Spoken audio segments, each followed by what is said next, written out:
اچھا، کچھ لوگ کہتے ہیں کہ حضرت فاطمہ الزہرا رضی اللہ تعالیٰ عنہا کہ شہید ہوئی ہیں یا ان کو مارا گیا ہے، تو اس بارے میں آپ کا کیا جواب ہے؟ اچھا، فاطمہ الزہرا رضی اللہ تعالی عنہا یہ اہل بیت کی سرتاج ہیں، نبی کریم صلی اللہ علیہ وسلم کی لخت جگر ہیں، خاتون جنت ہیں۔ حضور صلی اللہ علیہ وسلم نے ان کے بارے میں ان سے فرمایا تھا کہ تم میرے بعد سب سے پہلے مجھ سے ملنے والی خاتون ہو۔ حضرت فاطمہ الزہرا رضی اللہ تعالی عنہ کو کسی نے شہید نہیں کیا، وہ اپنی طبعی موت کی وجہ سے وفات پا گئی ہے۔ یہ الزام ہے کہ ابو بکر صدیق رضی اللہ تعالیٰ عنہ کے حکم پر حضرت عمر رضی اللہ تعالیٰ عنہ نے ان کے گھر کو آگ لگایا اور اسے شہید کر دیا۔ تو ہمارے کچھ سوالات پوچھنے کا حق ہے ان لوگوں سے جو کہتے ہیں کہ حضرت عمر نے حضرت فاطمہ الزہرا کو شہید کیا۔ کیا عمر، جس کے بارے میں حضور فرماتے ہیں، ام المومنین سیدہ عائشہ فرماتی ہے، یا رسول اللہ، یہ جو آسمان میں آپ کو ستارے نظر آ رہے ہیں، کیا ان ستاروں کے برابر بھی کسی کی نیکیاں ہیں؟ تو حضور فرماتے ہیں، عائشہ، حضرت عمر کی نیکیاں ان ستاروں کے برابر ہے۔ تو ام المومنین سیدہ عائشہ فرماتی، یا رسول اللہ، میں تو سمجھ رہی تھی شاید آپ میرے والد صاحب کا نام لیں گے، آپ نے تو حضرت عمر کا نام لیا۔ تو فرمایا، عائشہ، تمہارے والد کی نیکیاں اس سے بھی کہیں زیادہ ہے، ان ستاروں سے بھی کہیں زیادہ ہے۔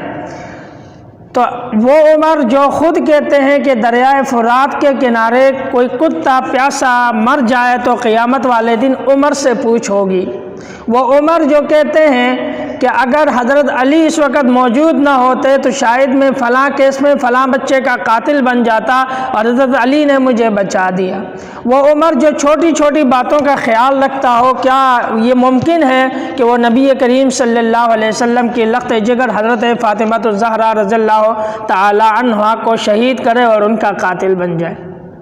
اگر واقعی ایسا کوئی ہوا ہو اور کوئی روایت موجود ہو تو پھر ہمارا سوال کا حق بنتا ہے کہ حضرت علی رضی اللہ تعالیٰ عنہ حضرت فاطمہ الزہرا کے شوہر ہیں، اور شوہر کی یہ ذمہ داری ہوتی ہے کہ وہ اپنی بیوی کو بچائے، اپنی بیوی کی عزت پر کسی کو حملہ کرنا نہ دے۔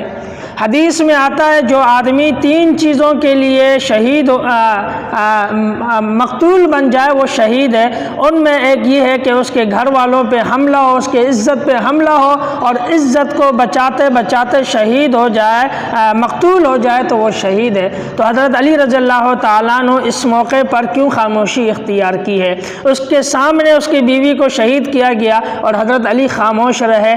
ہمارے ہاں تو ایسا ممکن نہیں ہے، کم از کم مزاحمت تو کرتے، اور اگر حضرت علی نے ذرا سے بھی مزاحمت کی ہے تو میں چیلنج دیتا ہوں ایک روایت بھی پیش کیا جائے کہ جس میں حضرت علی نے مزاحمت کی ہو اور حضرت علی لڑنے کے لیے نکلے ہو، حضرت فاطمہ الزہرا کو نہ بچا سکے ہوں۔ ایک روایت پیش کیا جائے، جو چور کی سزا وہ میری سزا ہے۔ اس کے علاوہ اگر واقعی حضرت عمر سے یہ کام ہوا ہے تو پھر میرا سوال بنتا ہے کہ حضرت علی پھر کس منہ سے حضرت عمر رضی اللہ تعالیٰ عنہ کے سامنے بیٹھتے تھے؟ کیا کوئی شخص اپنی بیوی کے قاتل کے ساتھ ایک دسترخوان پہ کھانا کھا سکتا ہے؟ کیا کوئی شخص اپنی بیوی کے قاتل جو وقت کا خلیفہ ہو اس کا قاضی بن سکتا ہے، اس سے تنخواہ وصول کر سکتا ہے، اس کے حکم بن سکتا ہے؟ کیا اپنے بیوی کے قاتل کے پیچھے کوئی آدمی نماز پڑھ سکتا ہے؟ 10 سالہ دور خلافت میں حضرت علی نے حضرت عمر کے پیچھے نمازیں پڑھی ہے۔ میں پھر چیلنج دیتا ہوں ایک روایت پیش کی جائے جس میں حضرت علی نے حضرت عمر کے پیچھے نماز پڑھی ہو اور بعد میں اسے لٹائی ہو۔ ایک روایت پیش کی جائے، جو چور کی سزا وہ میری سزا ہے۔ میرا تیسرا سوال ہے، اگر حضرت عمر نے حضرت علی رضی اللہ تعالی عنہ کی وائف یعنی حضور صلی اللہ علیہ وسلم کے لخت جگر کو شہید کیا ہے تو ان کے بیٹے حضرت حسن اور حسین کیوں خاموش رہے؟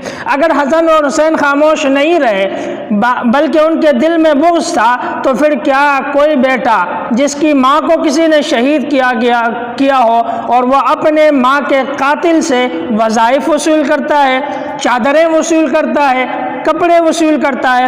حضرت حسین نے حضرت عمر کے ہاتھوں سے یمنی چادر وصول کی ہے۔ پھر ان کی کتابوں میں خود لکھا ہے جو حاکم غاصب ہو، جو خلیفہ غاصب ہو، ظالم ہو،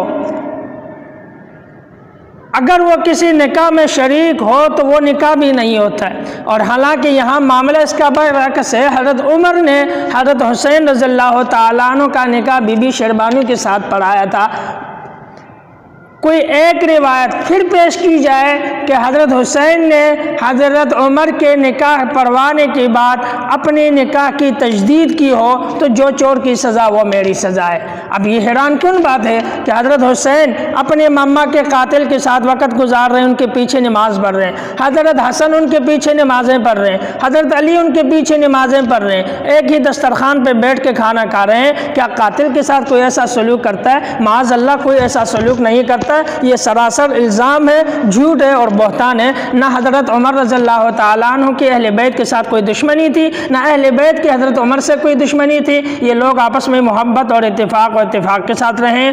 اگر واقعی ایسا ہوا تو پھر میرا ایک اور سوال ہے، وہ سوال یہ ہے کہ حضرت علی نے اپنے بیٹی کلثوم کا نکاح حضرت عمر سے کیوں پڑھوایا تھا؟ علی کی بیٹی ہے کلثوم اور وہ بیوی بنتی ہے حضرت عمر کی، اور حضرت عمر علی کی بیوی کا قاتل ہے، یہ بالکل نہیں ہو سکتا ہے۔ ایک طرف تم قاتل ٹھہراتے ہو، دوسری طرف وہی عمر حضرت علی کے داماد بن گئے ہیں، تو قاتل اپنا داماد بنانا یہ بھی سمجھ سے بالاتر ہے۔ اور پھر آج کے زمانے میں شاید کوئی کر سکے، لیکن وہ عرب کا زمانہ تھا، عربوں کا دور تھا، غیرت والا زمانہ تھا، حمیت والا زمانہ تھا، جرت اور بہادری والا زمانہ تھا۔ اس زمانے میں تو ایسی مثال نہیں مل سکتی ہے۔ بے غیرت خود ہیں اور حضرت علی رضی اللہ تعالیٰ عنہ پر الزام لگانا چاہتے ہیں۔ حضرت علی رضی اللہ تعالیٰ عنہ اور حضرت عمر اور حضرت فاطمہ الزہرا، حضرت ابو بکر صدیق رضی اللہ تعالیٰ عنہ کے درمیان کبھی نہ جنگ تھی اور نہ جنگ ہے اور نہ جنگ رہے گی۔